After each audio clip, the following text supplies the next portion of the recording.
as humans, we exist in our physical body.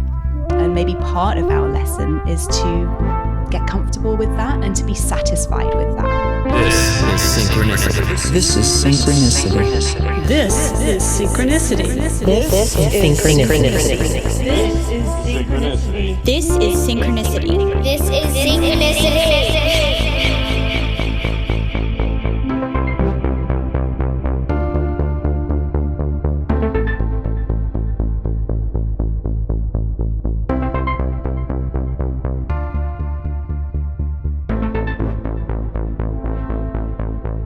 Welcome to episode 82 of Synchronicity. My guest this week is Ruby Warrington, and Ruby has a brand new book out that's out today, May 2nd, 2017, called Material Girl, Mystical World. And I've read this book, not all the way through. I got an advanced copy. I got a lot going on, but I read like 50. Now, actually, I'm up to like 70 pages now.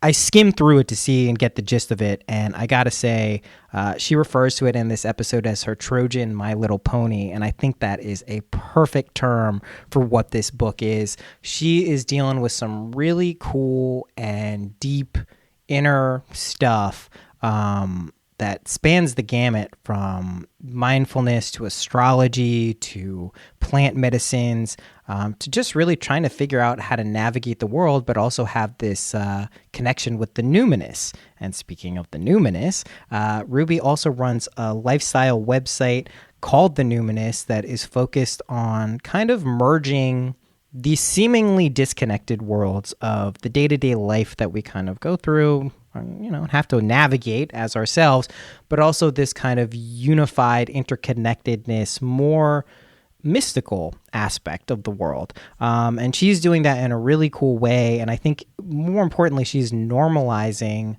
some of these quote unquote spiritual practices that can seem a little foreign or maybe a little too woo-woo or weird or not practical. And she's making it clear that it is. So I had a pleasure speaking with her. I went over to her place in Williamsburg this past Friday. Lovely place. It was a beautiful day outside. I was having a great time. We got into some really cool conversations, and there's a little synchronicity we discovered. Ruby's brother is Jay Shepard, and she's like, do you know this? Because I was mentioning at the end of this after we were done recording that I liked electronic music, I'm super into it. And she's like, oh yeah, my brother makes. Do you know him? And I was like, yeah, that name rings a bell. She showed me, and then I did a little research before recording this, and of course I know him.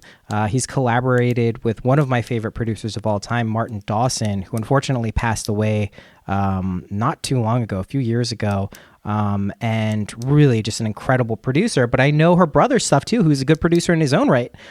So another interesting little synchronicity that was going on. But this episode, I think, is really kind of at the nexus of what this podcast has turned into. When I started this back in 2015, I didn't really know. I just wanted to talk to people about stuff, the conversations I was having offline. But what has become clear from the feedback and the emails I get, and it's clear that people want to hear about things and experiences like episodes of Synchronicity or, transcendental moments, but they also recognize that they still live in the world. So that's, what this podcast kind of is, if I were to put it in a nutshell. And that's what Ruby's doing too. She's what I refer to in the beginning of this episode as a bridge builder. She's connecting worlds. And that's super important. There's so much in this episode. I don't even know where. Just listen to it. I'm very confident you're going to love it. Also, you may have noticed this is coming out on a Tuesday. I usually put things out on a Wednesday. I'm like 80% sure I'm going to start doing 2 episodes a week. So if you like this show, you have double the amount of episodes to look forward to. That's partly in thanks to my new Patreon page, which you can check out at patreon.com/synchronicity. If you want to kind of crowdfund this show, you can contribute there. There are low levels. They're doing some hangouts, giving away some music. There's a lot of stuff going on there, so check it out. That's it. That's my only pitch. That's all. Let's get to Ruby. Check out her website, The Numinous. Also, I put together a special URL where you can purchase her book, which is out today.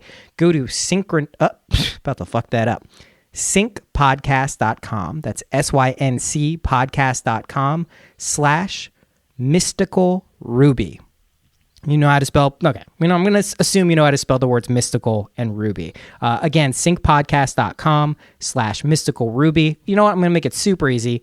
Also, mindpodnetwork.com/mystical ruby. And that'll redirect you to a page with the book if you were interested in what she was talking about or what we were talking about. I highly recommend it. She mentions Carl Jung like 8 times in the first 15 pages. It's really a substantial offering. I think it's going to help a lot of people and kind of clue people into some different maps of the terrain that we may not be familiar with. So that's it. I'm going to stop rambling. Thank you to everyone who subscribes, donates, whatever you do to support the show. You're awesome. Tell a friend, rate and review. The ratings are going up. You're the best. That's it. Without further ado, here is Ruby Warrington.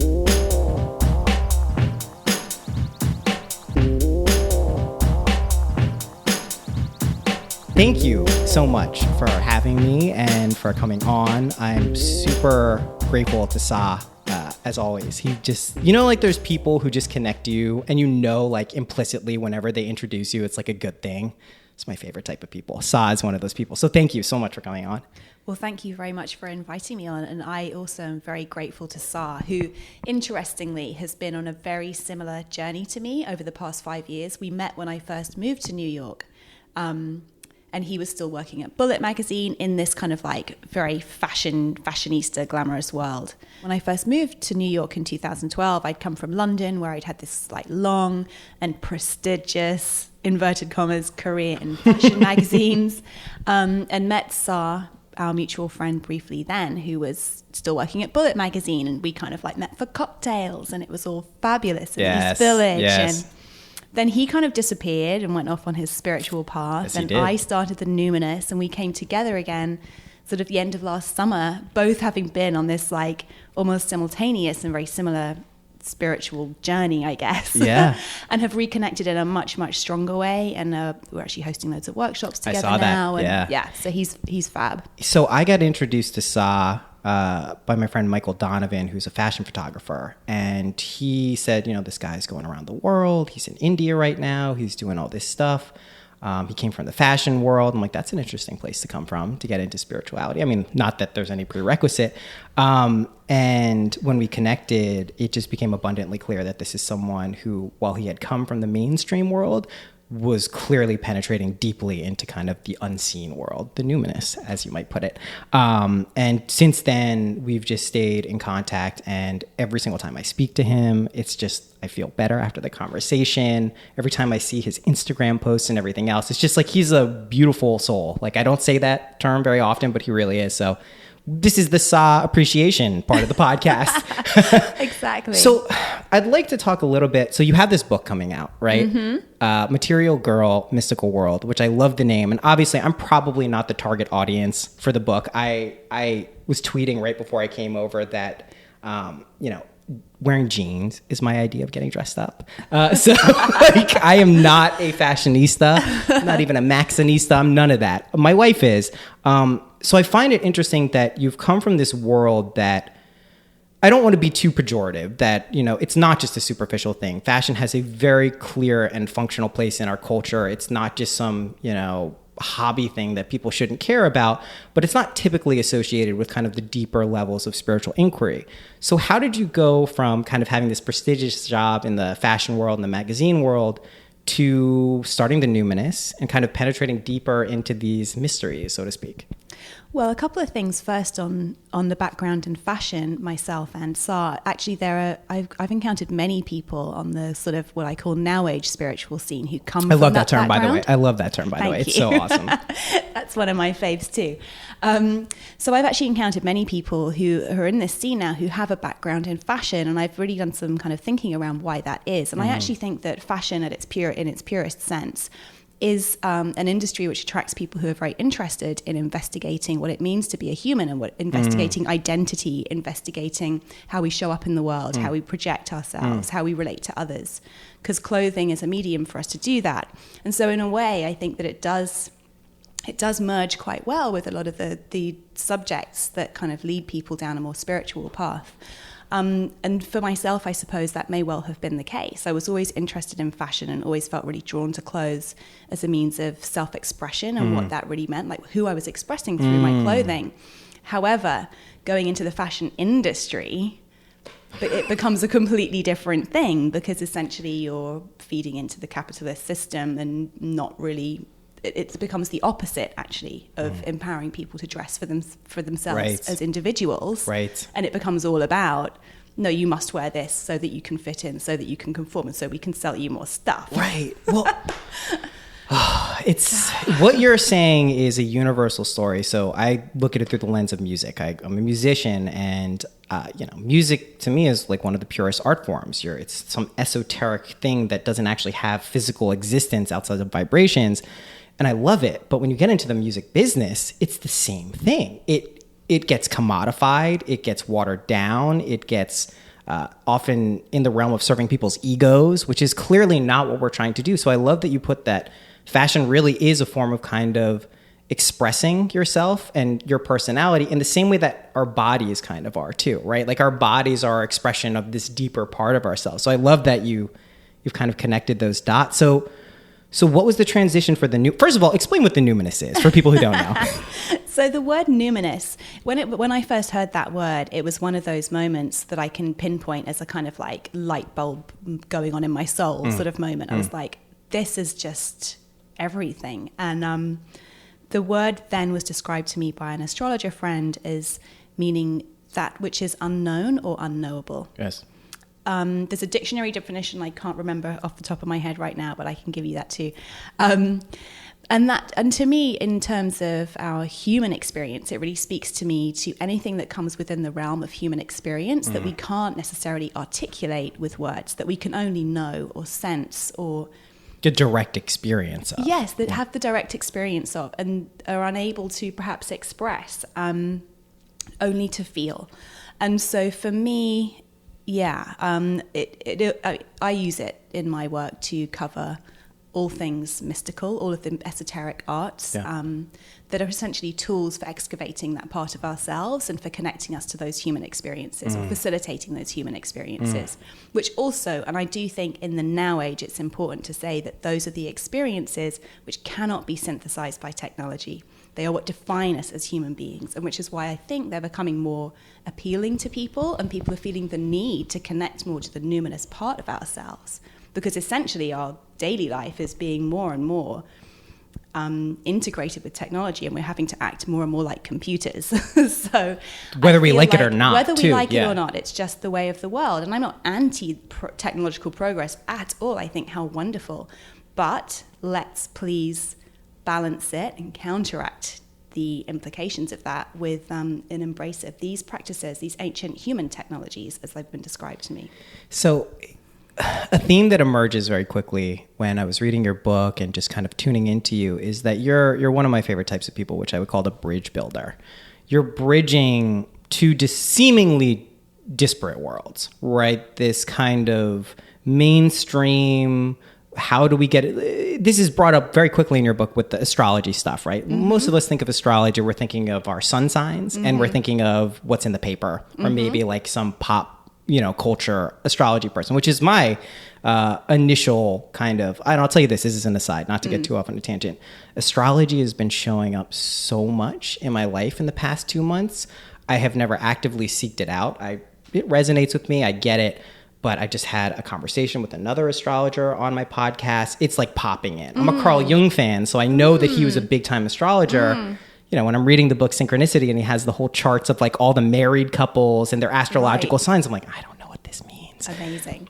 But what I was saying is you're a bridge builder. You're basically trying to normalize and destigmatize certain aspects of quote unquote spirituality or mysticism and show people that this is omnipresent. This is around us all the time. And it's more of a job of not going out and acquiring something, but kind of uncovering what's already there. So have you always been someone who has been aware of kind of, when I say world, I mean kind of area, facet of the world we live in. Have you always been kind of aware, and have you always had a desire to kind of like connect in that way? Or is this something relatively new? I think I have. I pursued a career as a journalist, which is essentially about investigation, right? It's about uncovering and investigating and making connections. And so, yeah, I've always been intrigued by life's mysteries, I suppose. And back to your point about like, how did I make the transition? Following that path, following my natural aptitude for curiosity and uncovering of life's mysteries and investigating the world around me as I saw it, and also seeking to make connections between. I loved, my favorite pieces to write were always those kind of trend pieces, social trend pieces. But eventually I find myself in a job having succeeded at a high level in this world and utterly unfulfilled, like completely just like devastated. And had you heard stories before that happened to you of other people? Because I mean, this is something that always strikes me in this. You hear a lot of stories of people reaching the top of their field, or they got their dream, or they're in their perfect relationship, but still there's that thing and it's missing. Had you heard stories like that before, or were you just like forging your own path? Boom, I'm here. What? Yeah, not really. That's not something I'd been very focused on and I'd been loving it. It's a kind of it was kind of fabulous. Yeah. All the freebies, all the travel, totally. all the kudos, all the greats, all the nice things. But then, I get to this point where I'm like, I guess I had read, I think around 2008, 2009, I'd read Eat, Pray, Love by Liz Gilbert. And that had a real impact on me in terms of like, maybe just like turning on an interest in like, meditation. What is this? What is this inner world? But again, then I'd started this job, and it was 2011. I was really having this kind of existential crisis. But it was astrology that I initially turned to as a what can I bring into my life to kind of like bridge the fulfillment gap, bridge the meaning gap, And I knew that astrology was something I'd always been super fascinated by. And perhaps I could study this for myself as something to kind of, bring some sort of meaning on the side. Connected with this astrologer, heard the word numinous. She kind of led me down a path into looking at all kinds of other mystical traditions. And like you said, it wasn't like I was like discovering anything new. It was more like going back to me as like a 5-year-old child, just kind of in awe of the world and so excited to explore. Before the filters. Before all of the filters started being put in place. Exactly. So exactly. I was talking to someone the other day about a lot of what I write about in the book is about finding ways to tap into your own intuition. Yes. And to be able to turn up the volume on your own intuitive voice. And was describing to her, and it relates to this really because I was kind of saying, like, we all have a strong intuitive voice. Yeah. It's just that there's so many shoulds and so many messages and so many expectations and so many confusing pieces of information or conflicting pieces of information that we're bombarded with that it gets drowned out. It's not like it's lessened. It's just there's so much on top of it. Can't hear it. Yeah. I described it as almost being like a choir boy and he's singing in the middle of Times Square. And only when all of the traffic has gone and only when all of the lights have turned off and only when all the crowds have gone home can you hear this beautiful voice. I love that analogy, and that's totally true. And this intuition for me as a man is always an interesting concept. I consider myself, relatively speaking, very intuitive just because I see a lot of my guy friends and I don't even think they know what it really means. Right. Obviously, everyone has intuition, but I have seen, and I have a theory about this. We're in a little weird space here, but I love it. I think there is a re-emergence. Well, let's just accept the fact that for the past 2,500 or so years, the feminine has been completely suppressed, ostracized, relegated to lower than, if not completely cut out of religion, culture, philosophy, professional, everywhere. It is subjugated. That's the term that comes to mind.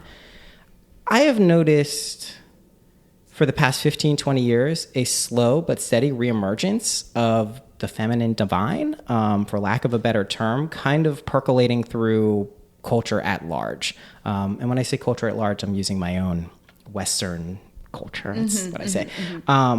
I have a few theories on why this is happening. I think, it's about time. I think this is just long overdue, and the kind of deharmonization of what has happened because we've completely forgot that there's this whole other half of what makes a world a world.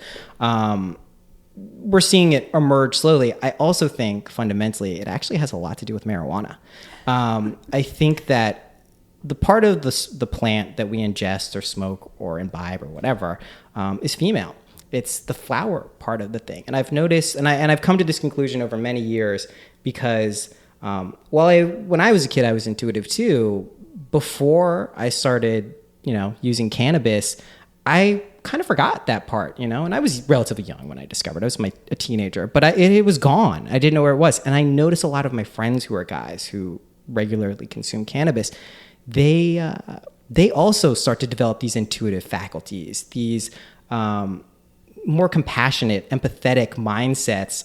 Even if they're totally still like Western males who drink beer and watch football, they still are opening up these channels. And I think this is kind of, as we see the tipping point hit with marijuana in this country and around the world, I think there's a real interplay of this divine kind of feminine energy coming back. And I think it's a beautiful and wonderful thing.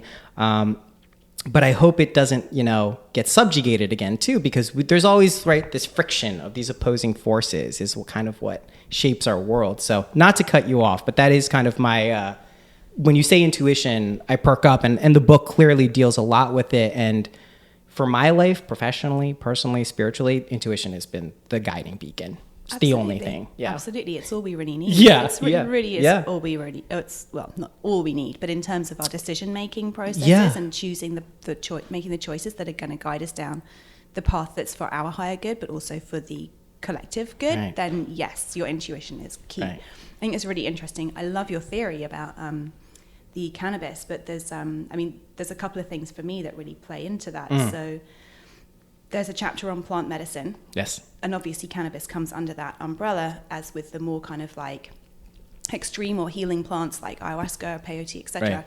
And while I was writing it, I kept finding I was writing planet medicine by accident.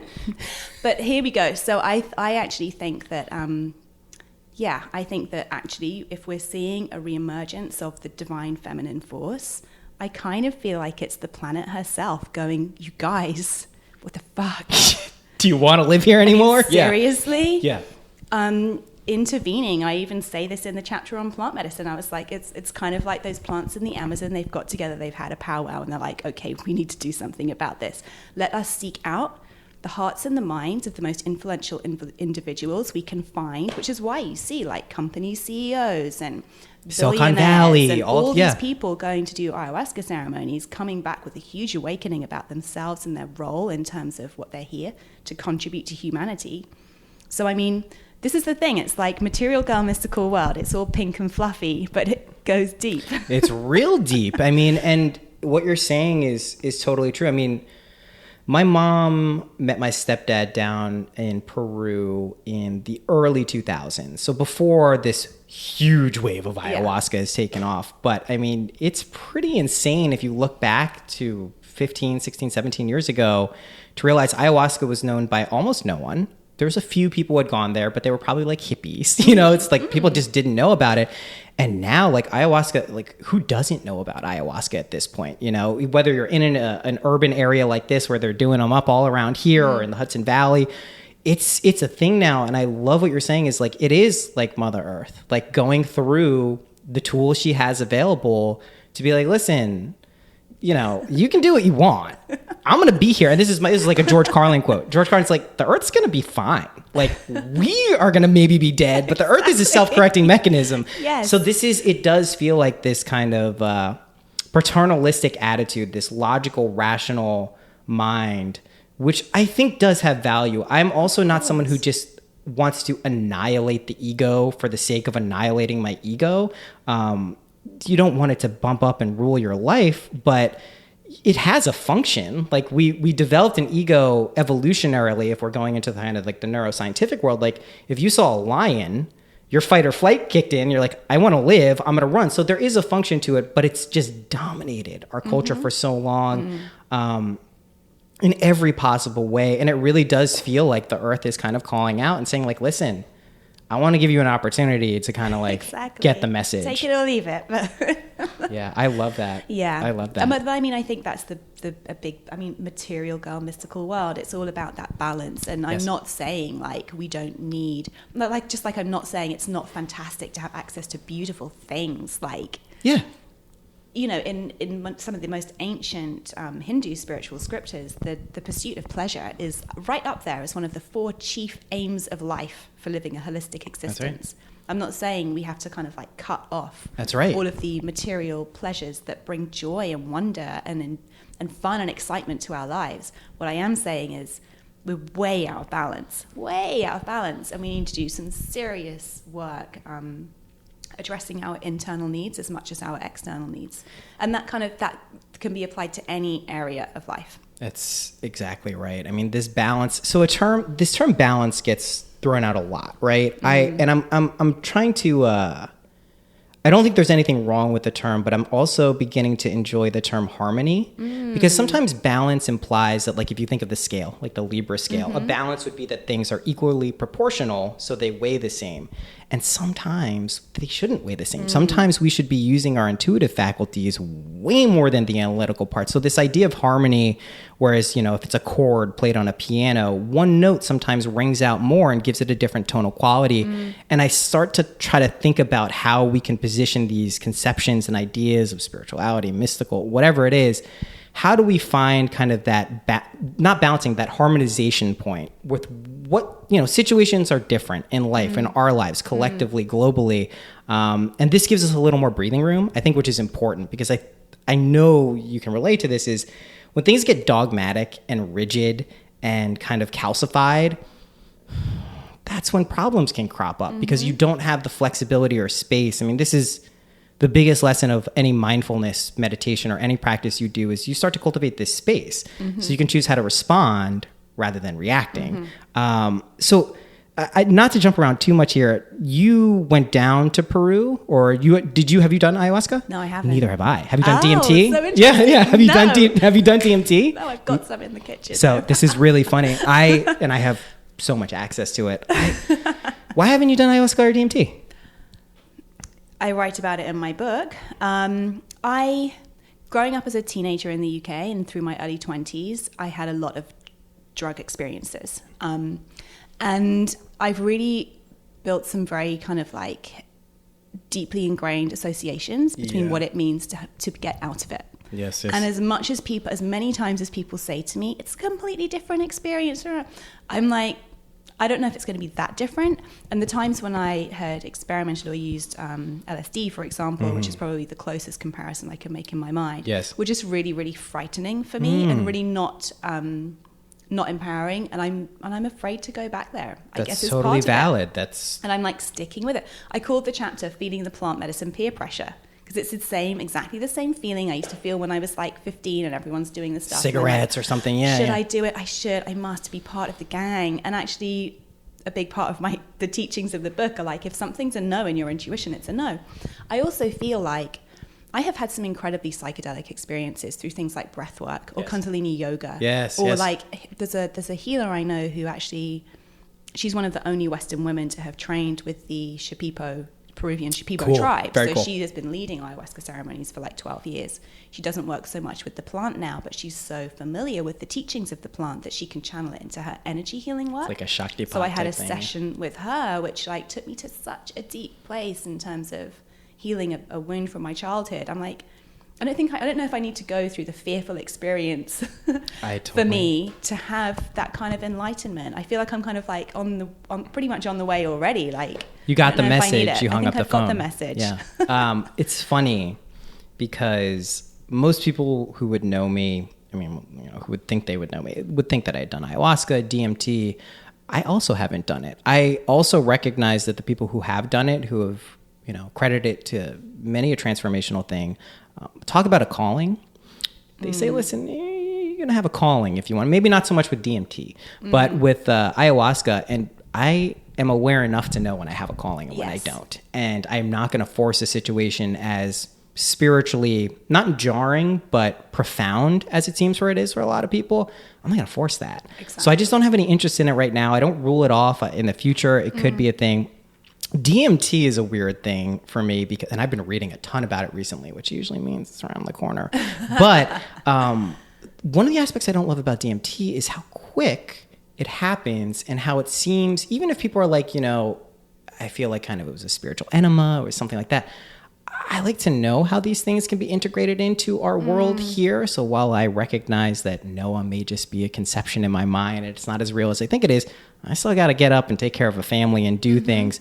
So if a psychedelic or any substance or anything you're going to be doing, whether it's Kundalini or anything, doesn't have a practical integrative application, it doesn't interest me as much. It sounds cool. Yeah. DMT sounds amazing. Like that sounds so cool. And I know it's like probably scary and weird, but it sounds amazing. But that's not why I do these things now. That's not why I would have a plant ally. Yeah. And I think it's very important when these things get popular to really internally filter all the things you may be interested in doing, whether it's astrology, whatever it is. Like this resonance that's created when something is really true, what you're talking about when you have something in your stomach and it's not right, that, it may seem like a trivial or little thing, but it's ultimately, that's your guiding beacon. Exactly. Right. That's what's letting you know. I think that's so interesting. You haven't done it. I read probably like the first 50 pages and then I was skimming the chapters to get a feel for it. And I didn't know if you had done it or not. I list all my pros and cons. Yeah. And kind of, so you'll see. Yeah. And again, I'm a never say never kind of a girl. So who You're knows open-minded. what the future holds. Right. Like maybe when I'm 60, I'll feel called. But it's like, for now, at this time in my life, I like being really in it. I have had plenty of lessons the past 5 years to integrate. And I'm living those now. And like what you say with the DMT, it sounds so cool in a way. It's kind of like, but it almost sounds like just going on a roller coaster. You're in, you have this like exhilarated like 5 seconds and then it's out and you don't know what to make of it. And it's like, that doesn't appeal to me. No. That's like, and I know maybe it's like the intellectual part of our minds trying to wrap our heads around this concept. And I imagine I'll probably do DMT before I do ayahuasca if I do either. But yeah, it's just, there's something about if I'm doing anything in life, I want it to really serve me. And this is a good connector to kind of, I think, what your book is about and what your life is about now. It's this idea of service, right? This is what people really tap into. And I've met a lot of people who have hit the pinnacle of their profession and their career or their dreams or whatever it is. And yes, you get the epiphany that you're not happy, that things aren't, still something is missing. Then you start to discover these other aspects of life. But what inevitably starts to weave its way in is this idea of service, of not only serving yourself, so you can serve other people, but serving a global community, your immediate community, your family. And this is the connective glue. This is the same thing that I think that ayahuasca, meditation, astrology, yoga, all of these things slowly, what emerges from this is this interconnectedness idea. And you begin to fundamentally realize that we're all part of this. Like there's no escaping that. Exactly. Even that person you don't like on the street who cut you off, unfortunately, they're you too. Exactly. So how did that kind of percolate up in your consciousness kind of once you got tuned into these more numinous aspects of life? When did service start to like weave its way in? Well, on a very practical level, it was about 6 months or so after I'd launched the Numinous, I began to get emails from people who'd found the site writing to thank me because they'd read something and it had really helped them. And I was like, wow, that wasn't the plan. But how great. Yeah. And I realized that getting that kind of feedback meant so much more to me than anything else that was occurring. I was just like, wow, this is why I'm doing it, because this is going to have a really positive impact on people's lives. Wow, that's so cool. I had always thought service meant going to volunteer and it meant doing all this stuff for working for free or whatever. And I was always, I guess, selfishly kind of like not particularly drawn to that for whatever reasons. Sure. And now I realized that by doing something I loved and felt truly passionately about, I was still serving in some way. And now I do volunteer and all those things. Funny how that happens, isn't it? Yeah. But on a more mystical level, I think I was brought up in a completely non-religious household. There wasn't really any talk of like connection to a higher power or the universe or spirit or anything. And astrology, I think even as a child, kind of opened that door for me and helped me to build that bridge to the idea of myself as connected to or as part of the universe that I inhabited. And I actually hadn't really articulated this until last night. I was speaking to someone. I was like, I think once you develop that connection to the divine, whatever that looks like, or whatever your path to that, right, comes with it a responsibility. Because on some level, you're like, whoa, if I'm embodying this like source energy, like life source energy, yeah, what am I going to do with it? Like, I better do something. I must be here to do something with it. Like, right. I can't just like take it to brunch. I mean, like, awesome. Oh my God, I've got to do something with this now, you know? And Right. I think for me, that wasn't even a conscious understanding of how spirituality connects to service, but it just kind of sort of crystallized for me last night, I think, in a conversation. So I think that's what it's about. It's like once you kind of go, oh yeah, I am a being of spirit. I'm connected to then spirit wants to use me for something. And what does it want to use me for? But to facilitate the evolution of humanity, you know? Right. And these are big things we're talking about here in relatively casual terms. And this is one of my favorite things to do, which is hold these very lofty kind of cataclysmic, mind-altering theories, but talk about them as though this is just how it is. Like, and this is something that I think is very important when we touch on this. When you get a revelation from whatever channel, psychedelics, whatever it is, it can be exhilarating. It can be fascinating. It can be overwhelming. And that's usually the early forays into this stuff. It's like, oh my God, this is actually how the world works. Like this is really what's going on. It's not like how I had been told. And that's your early stage reaction. But at a certain point, if you continuously get fascinated or caught up, two things can happen. One, you can start to go the Chogyam Trungpa spiritual materialism route, which is unfortunately some ways even worse than if you just didn't even know it existed, because now you're making an identity out of this stuff. The other thing that can happen is you can really just lose sight of what this is all for. And it can be like kind of getting lured by the cities or spiritual powers that can evolve from this stuff. Because what we're talking about, let's just be clear here, we're talking about recognizing that we are part of a divine source energy, whatever you want to call it, which ipso facto means we are that too, which means we have access to all of that if we want to, which is an amazingly profound concept. It takes you out of this limited kind of victim scarcity model and puts you in the driver's seat, which is a terrifying thing if you've never driven before. But this idea of coming to grips with this is the truth of our situation, and then figuring out how to practically evolve ourselves and the people around us, not in a heavy-handed way. And that's the big thing about this. And this is why I think religion has been knocked for so long, and spiritual, all this is because it's not a top-down thing. It's not like you're getting something from someone else. It's an integrative inside-out process. Yeah. Exactly. And I think in a way, the fact that I wasn't brought up like worshipping at any particular religious deities is something that's made me able to approach this from a very kind of like human perspective. Yes. I'm not saying that because I feel embodied, that I'm embodying source energy, I'm any bigger or better or loftier than any other human being or living thing. Just the opposite, planet. right? Just the opposite. Right. It's the big leveler for me, you know? Right. And if anything, I guess I see the planet, our mother, as the higher power, I suppose, and us all just as her servants, you know, but on an equal footing with each other. Let me ask you this. Do you think you're familiar, I'm sure, with the terms of Maya and Samsara and the illusory nature of the world? What's your kind of take on Earth 3D reality that we live in? What's going on here? Oh my God. Oh, I don't really know where to begin with that. Can you get a bit more specific? I can. So I'll give you my conception, I guess, is, you hear of the world being kind of more like a dream. It's not as solid as we like to agree. And people talk about this when you pierce the veil. You can actually kind of see the true nature or the truer nature of what's going on.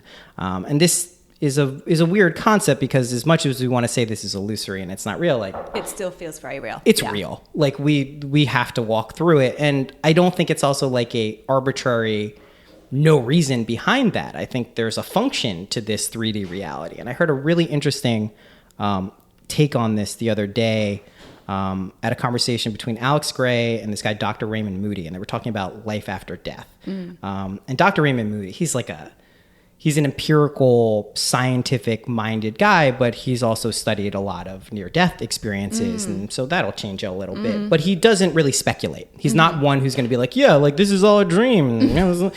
But what he was saying is like, he's come to the conclusion, I think he's 82, that this world serves as kind of a consensus background in which we can play out our stories, our karma, our spiritual lessons that we're supposed to learn in a way that we can all agree. Like, okay, we're here. This is existing. And then these bumpings ups, relationships, struggles, hopes, dreams, all these things, this is where we actually work it out. So my conception of the world is this. I think it's a training ground. I think this is actually a place that we choose to go to. We're not thrust into this like screaming and kicking like we didn't want to come, even if we don't remember that. I do think it's a conscious choice. And this is speculation too. I'm not sitting here knowing this stuff. But I do think it's a training ground. And I think if you look at the issues that most people on the planet face, they're very similar. It's not like someone has a completely different, you know, problem or issue, even if they on the surface look a little bit different. Like, we all want to belong. We all want to love. We all want to be loved. We all want to feel safe. We all want to feel secure. And we all want to avoid pain. Yet we live in a reality where, if you just look at the Buddhists and the First Noble Truth, life is suffering. And that doesn't mean life sucks. It means that this is a function of this reality we live in. So I do think, again, that using a Ram Dass quote, suffering is the sandpaper of our incarnation. It smooths out the areas that we need to work on. And we will keep getting those doses of sandpaper and friction until we kind of learn those things. So that's a weird concept, because what I'm basically saying is, I don't think this is real. I don't think it's as real as we think of. But on the other hand, I'm saying this is absolutely real. And we do need to live here. We have to know our names and our zip codes and our bank accounts and who we're taking care of. So that when I ask the question, you know, what do you think this world is? Is it illusory? You know, that's kind of what I'm getting at. So what do you think about that? Well, I think you're definitely a material guy, mystical world or something.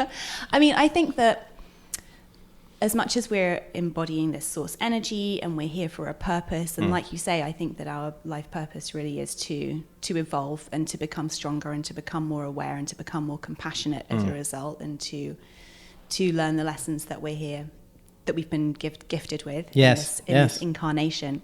But I also think that as humans, we exist in our physical body, and maybe part of our lesson is to get comfortable with that and to be satisfied with that, you know? So yeah, and I think a lot of my kind of spiritual awakening has been exactly that, the idea of kind of just getting really comfortable with accepting the multifaceted nature of being a human and having a human body and having an ego and having human needs and pains and fears and desires, you know? This is a tantric approach, right? This is going into the world, and you alluded to this a little bit before with the detaching thing is, you know, when sometimes you get like a blast of spiritual whatever, there's this tendency like, I want to be a monk. I want to go live in the Himalayas and detach from the world. It's so, I don't need to do this. And I think if maybe you're born in India or Nepal, maybe that's good. But if you were born in a Western country, probably not your path. Probably you were probably here for something else. And I think this is like, this fits in line with your book perfectly. It is, and I love what you're saying about inhabiting your body. I was reading, I'm reading for a book club I do called a book called The Toltec Art of Life and Death by Don Miguel Ruiz, who I didn't know before. And there's this part in the book where his ancestors are these kind of apparition-like ghosts, and they've been dead for hundreds of years. And they're intervening for some spiritual purpose in this book for some reason. And what they're saying is like, man, remember when we had bodies? Do you remember how awesome it was to have bodies? Do you remember how much fun it was? Like I would do anything. How good it felt. Exactly. And I think we could probably pin this on Socrates a little bit, who had very low regard for the body. He just really thought it was like some sack of shit that we shouldn't be cared. But I do think what you're saying is like, when we're getting into this mystical stuff, the idea isn't to detach from reality and go off into space and drop our bodies because there's some useless artifact that we have to deal with now. It really is like the sacred is in the mundane, which means that our bodies, our lives are that too. And this is this is a really big thing that I don't think a lot of people talk about, because I think when you start moving into the mystical traditions, the wisdom traditions, plant medicine, there is this tendency to separate from your body, because maybe that's more true of who we are at the end of the day after we die. Who knows? But yeah, the tendency to kind of just, pejoratively put down the body or our existence in our real world happens.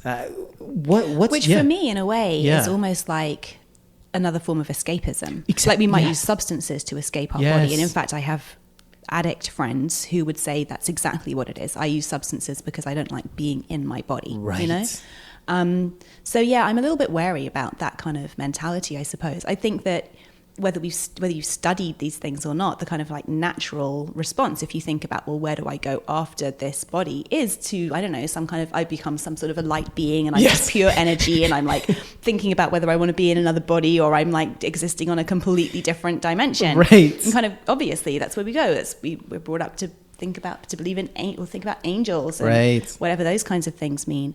So I don't know. I think there's a danger actually in seeking that in this life and in this incarnation, and perhaps having chosen to incarnate as a human, then that comes with the responsibility of interacting with other humans, with not trying to escape from this plane, this earthly plane, Yeah, you give me goosebumps. This is so important. I love it. Because this is what happened. This has happened to me in my life. I had a psychedelic experience where I took LSD when I was about 22 and didn't come down for 3 months. And I don't mean like I was kind of tripping, like I was in another world. For 3 months. It was insane. Everything I experienced was one giant synchronicity. And I don't mean that in like some esoteric sense. I mean, if I thought of a person, I would see them within 5 minutes. If I dreamt of someone the night before, every single time. If I thought of a TV show, I'd see a bus come by a minute later with it on. So it was a very overwhelming experience. Yeah. What happened was I basically, if I'm putting this in kind of Vedic terms, I popped open at least a couple of the upper chakras and I couldn't close them. I was getting downloads every day. It was overwhelming. I woke up one day and knew all of the Sanskrit names for the chakras, having never even knew what a chakra was. And I was just like, Muladhara, Svadhisthana. It was insane. And that really was a very psychically disturbing experience. I think, I eventually, at that point, I crashed 3 months later. It's an impossible state to maintain, especially if you don't know what you're doing. And I was diagnosed as bipolar. Right. Was put on lithium, was on lithium for 2 years. And at a certain point, I'm like, I don't think I'm bipolar. Stopped, got off with the help of my psychiatrist and my mom. It was, very, very a beautiful blessing that I could get off this kind of allotropic drug path. However, 5-10 years after that experience, I started realizing the very real dangers of getting to these spiritual, airy, kind of less tangible, grounded aspects of reality. And I came out of it okay. I came out of it with perspective. I came out of it with a deeper understanding of what those states meant and how to use them in my regular world. But I mean, you see this all the time with people who get caught up, not just with psychedelics, with a yogic path or anything. And what you're talking about is incredibly important, is don't disparage and put down the regular aspects of the world we live in, because they're not separate. And that's a little quick spiritual bypass that can go overlooked when everything's so sacred and your whole life before was meaningless and it didn't mean. That's not true. They're still connected. I love that you're bringing this up, because this is something I don't think I've ever touched on this podcast before. And it's something that whenever people are getting kind of the lure of the mystical side of things, that becomes a very real pitfall potentially for people. Absolutely. Because there is so much pain and suffering and difficulty with being a human, with having this clunky flesh suit, if you find a way to escape that through a spiritual path, then it can be very tempting. I mean, your experience sounds absolutely petrifying to me, and I mean, I'm sure it was amazing too. I'm sure it was amazing too. And how fortunate that it sounds like, had people in your life who could care for you and make sure that you were able to come back from there. But there are so many people who don't have that, who are more intellectually and mentally and emotionally fragile, who might never come back from an experience like that. And I don't know. I think it's a danger, but not to say like don't have fun out there. Don't explore. Thank you for bringing it back to another key point. Whenever things get too serious or seem a little too daunting, every great spiritual teacher, every great wisdom master, every tradition that is steeped in this stuff, they all have this idea of lightness and levity and having fun. And it is not just about being this holy spiritual being. No, that's really not what it is. It's like the people who I know who really who really are doing the inner work, whatever way, they're some of the most optimistic, happiest, easygoing, fun-loving people I've ever met. And that is the unifying factor between all of them, which should be a very encouraging sign for someone who's not there yet. Yes, exactly. Agreed. Like one of my favorite teachers that I've had the privilege to work with is Bob Roth, who's the CEO of the David Lynch Foundation. I learned transcendental meditation with him. And he's just like, he must be in his 60s, I guess. He's been teaching meditation for 40 years. He learned with the Maharishi in the 60s. And like, this is after working for the Kennedy family because he thought he wanted to go into politics. It's a little switch there. Went into politics thinking he wanted to change the world. Realized within a year that was not how he was going to do it. So he studied meditation and has been teaching meditation ever since as his form of spiritual activism. And anyway, he's just like, it's like hanging out with a 10-year-old, like an extremely wise like child, because he's just so curious and fun-loving and sweet and playful, and yet has all this incredible wisdom, you know. And I guess he's a mentor and a guiding light for me in that respect. It's something that again gets overlooked. I mean, this stuff, a lot of these thoughts and ideas and experience are cataclysmic. They radically change the way we perceive ourselves, the world, people around us, and that can very quickly move into an overwhelming and kind of scary situation. So we look for things to buffer against that. Fear is a motherfucker, right? I mean, it's just it's a confusing thing for a lot of people because we all try to avoid it as much as possible. But sometimes when you can lean into it and push past it, like what happens after that is incredible. Yeah. But it's not an easy thing to continuously. Like I had to I actually got it out of my house. Okay, there was a bee got into my office the other day. And unfortunately, one of these things happens when you really get deep into the inner work. You don't want to kill things. Yeah.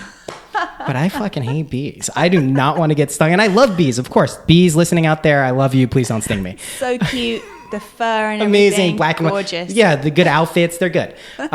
So my wife and I, we attached a Tupperware container to a Swiffer so I could trap it on a wall and get it. But like, I bring this up because for how I like to think of myself as a relatively open-minded, aware person, I was terrified of this bee.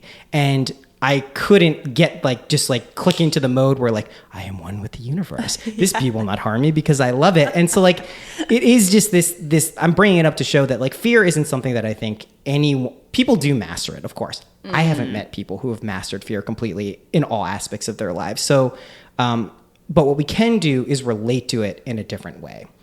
We can say that, fear is showing us something. It is shining the light very clearly that something is going on. And we can kind of use it as like a mindfulness opportunity to be like, what is this trying to teach me? So I do think it has a function in that way. And it makes me think of your kind of aversion potentially to ayahuasca and stuff, which might not just be fear-based. That might just be like a deep knowing on your part. Like that's the famous Alan Watts quote, like when you get the message, hang up the phone. Like, you don't need to be doing this anymore. And that's a very real thing. Yeah. So I want to get back to your book a little bit. So it's coming out in a couple days, but when when people are hearing this, it will be out today. Yes. She's a Taurus. She's a Taurus, yes. So my son, who's born May 9th, is a Taurus. Oh. Yes. What's it like on the precipice of having this go out into the world? I'm sure you must know from what I've read of it, it's going to change people's lives. It's like you're sneaking the medicine in a treat. I love it. I love it, Ruby. That's what you're doing. You're sneaking the medicine in a treat. You got the pink cover. You have the Material Girl. You're talking about all these fashion things. I had no idea what they meant in the beginning, but I know people do. It's very, very cool. And for me personally, what it signified is that this is really happening now. this is really happening. The mainstream, the media, the worlds are colliding. And you can see this coming for a while, but we're really in it right now. So what's it like for you to kind of be like, really, you're going to have a big part in this? I know you're humble. I know. It's very exciting. It's funny you said that about Snicky putting the medicine in a treat. I have been known throughout the writing process to describe this book as a Trojan My Little Pony. I love like that. Glitter and rainbows and like planet medicine. Yeah, I mean, because there's stuff in there. Yeah, there's stuff in talking there. about Carl Jung in the first few pages. Right. Yeah. I guess I'm super excited, and I am very humble about it. To even say that I'm humble sounds like strange, but I'm sitting here with her. She's humble. I can see what she's doing as she's saying that. So, but no, again, I think that my favorite parts of the process of having it come out and having people read it have been the responses I've had from early readers, friends mainly, who were like, "This has made me think completely differently about something. It's made me really question why I'm here and what I'm here to do." And I'm like, wow, it's working. It works. Right. I have no idea. I just wrote what I needed to write. Right. I wanted to make it as entertaining as possible and just to be an expression and a kind of, wow, guys, look, here's everything I've learned. Isn't this amazing? Yeah. But the fact that I've had that feedback already from people is just so fulfilling. So I hope that it's, when I first got the deal, I'm an Aries, I'm super impatient. And I think it's another reason I'm enjoyed being a journalist, because I'm like, love to be the first to know about something and the first to tell anyone about something. And when I first got the deal, it was back at the beginning of 2015. Was it? Yes, 2015. And I really wanted the book to be out like at least within that year, because I'm like, this needs to be out as soon as possible. It's got to be like, quickly get this out there, because otherwise it's going to be over and like, oh yeah, it's done. Whatever. The moment is past. The now age is over now. Yeah. Exactly. And I'm actually really pleased that it took longer for it to come out, because I feel like the mainstream conversation is still very much catching up with it, to the point that in the UK, for example, where the conversation is not as advanced as it is in a city, thankfully, as progressive as New York, where I'm now based, obviously, there's been very little press. And I think people are still very kind of, oh, it's a little bit weird, isn't it? You know? So we'll see. But I think that I'm hopeful that well, I mean, you're here. This is fabulous to be having a conversation like this with you. And I think that there are journalists who are, perhaps because of the way the media has been recently subjugated. No, everything's fine. What are you talking about? Everything's fine. We're good. But perhaps there are some. I'm hopeful that there are some more pioneering journalists like yourself who are really willing to go there with the message and actually talk about, see beyond the pink and the fluff and kind of get into the deeper message. Don't call me a pioneering journalist. No, I'm not joking. What I was going to say as you were saying this is something that I have the privilege of seeing. I've been a new media strategist as my day job for the past 6 or 7 years. There is now a complete, I wouldn't even call it underground. There is an alternative consciousness media that exists that isn't like hippie, weirdo, no one can actually identify with it, but this has naturally evolved over the past 5 years. Aided and abetted by social media, aided and abetted by podcasts, all of these things. And it's a force to be reckoned with. And it's past the point where it's going to be pushed back down by any other media corporation or anything. So that, I think when we're talking about kind of the divine or cosmic timing of your book, I mean, it really does feel timely. It feels timely. It does. I'm sure you can sense that too. I mean, even in the past 3 to 4 months, I've seen this stuff ramped up. I've met in the past 6 months, 50 people who I would put almost all of these people like some of the best people I've ever met in my life. That's weird to me. Like, I meet a lot of people and there's a lot of cool people, but like something is happening. This stuff is coalescing, and I think this book is going to be a gateway drug for a lot of people. Yes, and that to me is like, that's what we need more of. We have people talking about this stuff steeped in traditions and lineage, and if you want to go to a meditation place and get indoctrinated in that because you're at that point in your life, and I don't say indoctrinated pejoratively, that's cool, but we do need this stuff kind of coming from regular places. Like I talk about, American football and spirituality constantly, because I think that those things aren't mutually exclusive, because none of this stuff is. And I'm hoping that people who read this are inspired to like really investigate some of these things. And you've given such a wide array of potential maps of the terrain that I'm sure people are going to be able to. Exactly. I wanted there to be really something for everybody. And I cut 5 chapters. Oh, really? I filed 108,000 words. So you know what's up. I get it. I get the little wink wink. Don't think I missed that. I get it. But I had to cut 5 chapters because it was way more than the publisher thought people could probably handle. And one of the chapters was called Rebranding the C Words on Cults, Covens and Conspiracy Theories. And it was really talking about how these 3 quite fearfully kind of like packaged ideas are actually coming very much into the mainstream consciousness, but as community. Yes. And as kind of the truth and whistleblowing, and it's like what we perceived before as very fringe and kind of out there, and this is like, oh no, hidden, the occult. Yes. These are actually coming way more into the mainstream consciousness because of the darkness we're seeing in the world. I really do believe that there's an upsurgence of this seeking of the light to harmonize. No, you don't. Please don't. Harmonize the overall terrain. Yes. I mean, this is my Donald Trump populist, globalist type of thing. I was one of probably the few people who didn't see it as a terribly catastrophic. I think he's the avatar for a hopefully dying way of thinking. I don't think, probably not in our lifetimes, but, maybe my sons, maybe his sons or kids. We now have an opportunity. Let's use Donald Trump as his avatar. Yeah. I look at him like a vaccine. All right.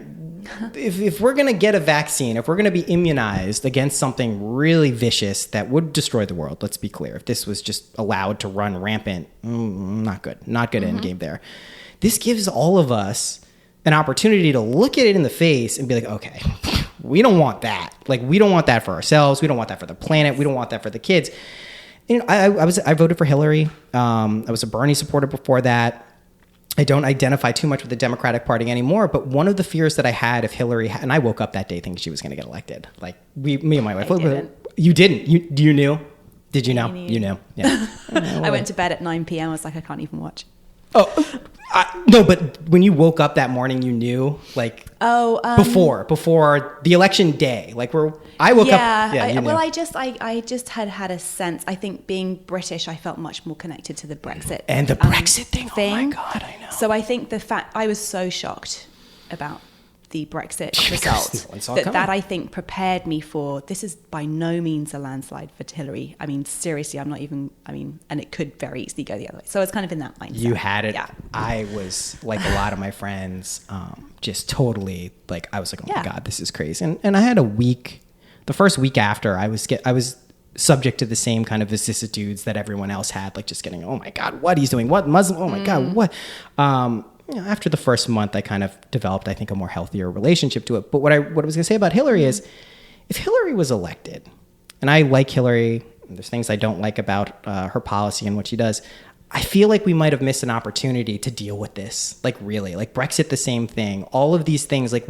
sometimes in this world, we need the shit in our face. The sandpaper? The sandpaper, exactly. What's interesting now is there's not 2 camps, but 2 ways of reacting to this is, one is just this pessimistic, we're in a free fall, this shit is bad. The other, which I'm very encouraged to see a growing number of people taking, it's like, okay, let's just build the shit we want. Like, let's not focus on this system that clearly ran out of gas like a long time ago. Why don't we just start building communities, structures, paradigms that that are actually going to help? And I love what you're saying about the community and kind of this whole like cult, maybe I would have used negative terms before. Thich Nhat Hanh says something I love, which is the future Buddha is the Sangha. It's the community. It is not some Jesus popping up from the ground and being like, I'm back, guys. You're cool. Fuck you. Do what I say. Right. Yeah. So I do think that we're seeing this kind of communal emergence, this resonance between people, which we can't actually see with our eyes, but it's there and it's happening quicker and quicker. And I also look back to 2012, a lot of predictions at the end of the world. Yeah. I do think it was the end of the world. I really do. I do think that the world we had been living in flipped a page. And I don't think many people have even realized at this point that happened. But look back. Oh, yeah. I mean, like I mean, it's crazy for us. Like, we remember dial tones on phones. Like, do you remember like when someone called, you didn't know who was calling and you picked it up and you're like, oh shit. Like that doesn't exist anymore. So the world is moving so quickly. And I think we had this radical consciousness shift that people are still kind of reacting and responding to. And I think people who intuitively can kind of tune into what's going on are a little buffered against some of these transitions. People who are still very much stuck in this works the same it did in the 50s, my heart goes out to them because it is a very rough and rocky, scary situation. But I don't think it has to be. So I agree. And I felt the same. I mean, coming out of the election, let's use that example. I was kind of going around, and I think actually to my detriment, because I might have upset a few people, kind of like, but now's the time. This is like the opportunity. You definitely upset people, because I did too. I really upset people. I was a bit like, not too soon. Damn you, Mercury and Aries. You're the first person to say it. No, it's so true, though. I did the same thing. I had a podcast called Donald Trump in the Future that came out the day after the election. Oh my God. And I actually got some really positive feedback from friends, but then some people were like, you have no fucking idea what you're talking about. Like, this is the worst thing. I did a podcast with a guy who ran a column in the New York magazine called The Ethicist. And it was all about like ethical questions. And I had a podcast with him, and the entire podcast was just telling me how fucked we are. And I'm like, yeah, but, and he's like, no, this is bad. I'm like, oh, it's not really a productive way to look at things, but exactly. I hear your point. Yeah. Is there anything, I have 3 questions at the end that I ask. Is there anything that we didn't touch on that you'd like to touch on related to the book? Do you, anything else? This has been really fascinating. It's fun, been right? Great, yeah. All right. I have 3 questions that are quick at the end, and then one larger type one. What's your favorite color? Pink. Oh, makes sense. What's your favorite number? I'm having to think about it. That's okay. I think 9. And so 9 is this thing. And 9's a very mystical number, 108, all of these things. I can't tell you how many times that pops up when I ask this question. Really? It's very interesting. 3 and 9 seem to be the most. What is your favorite animal? Cats. Oh, that's great. Me too. My wife never listens to this part of the podcast. I'm a cat person too, even though we have a dog. Out of the last cat question. closet. Yeah, out of the cat closet, exactly. Last question. What's a practical tip that has helped you in your life that you could share with people listening? It could be anything. This is the first thing that always comes to me, and I don't want to sound like a downer, and it's not meant to sound that way at all. I stopped drinking alcohol, and I cannot tell you the positive impact that this has had on every single aspect of my life. Yeah. Every single 100% positive. Yeah. To the point I run an event series now called Club Soda. With Biet Simkin, sober or debating abstinence. So I'm not 100% sober myself, and I don't I'm part of the sober community. But for me, stopping drinking alcohol, it was just like so profound, so practical, and yet so profound amazing, in terms of just like facilitating the daily, strong, true connection to who the fuck I am. So Hippocrates, basically said you are what you eat, and alcohol would go in there. I find it very difficult to drink alcohol. I do it incredibly infrequently and typically almost always regret it. I am a daily cannabis consumer, and I find those two things are also difficult to maintain together. I agree with you. I mean, I wouldn't, if you're someone who has integrated alcohol into your life in a way, but I mean, some of the substances that our culture has put up on the pedestal, whether it's, alcohol, caffeine, sugar, salt, these things affect our consciousness. 100%. And they absolutely put up filters on how we view and perceive reality. And then I think the biggest thing what you're talking about here too is like, just try to recognize how you feel after you do it. And if you like it, okay. But if it's not working, reassess. There's one situation where alcohol it feels to me like the appropriate substance to use, and that is dancing in a field to like my favorite music. Then I'm like, I am so connected. I feel so connected to the cosmos that being out of my body in that way is like, this is feeding me on a different level. That situation happens maybe like once a year, twice if I'm lucky. So like, but the that rest would of make the time, sense. What you're talking about, what you just described there, let's think about where alcohol comes from, right? It's fruit that's rotted and turned alcoholic. That's right. in a field outside. Yes, that's where very you'd find true. it. So that makes a lot of sense. Ruby. Okay. No, don't. You pointed at me. What do you want to say? Well, no, it's very interesting. So I was like last night again, was speaking to this woman about who's done a whole thing about the sugar detox, and she was talking about, well, sugar is so rampant now in our diets, and it's contributing to so many health problems. Like, so many things go back to sugar. And she's like, when you think about how we get sugar in nature, it's in a beehive, it's in the middle of a cactus, it's behind tree bark. It's very, very hard to come by. So the times that we would actually have that intense of a sweetness in our diet are like so rare.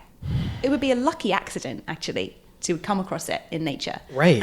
And you would and be it's like in every single can of anything in every supermarket aisle. Not to mention, when we're talking about sugar specifically, it is the foundation upon which the slave trade was built. That is literally where all of this stuff came from. Like that I mean, talk about God. Synchronicity. Yeah. Ruby, this has been awesome. So fun. I'm definitely going to spread the gospel of your Thank book, you. and anything I can do, truthfully, to support you in the future, let me know. I'm happy to. So rad. Likewise. This is awesome. I can't wait to share this with my people. Awesome. Thank you so much. Thank you.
Thank you for listening past the music. You are my favorite type of person, one who listens past the music. How cool is Ruby? She's doing a ton of stuff. You actually may remember previous guest, Biet Simpkin. She does something called Club Soda with Biet every so often. I think it's quarterly in the New York area.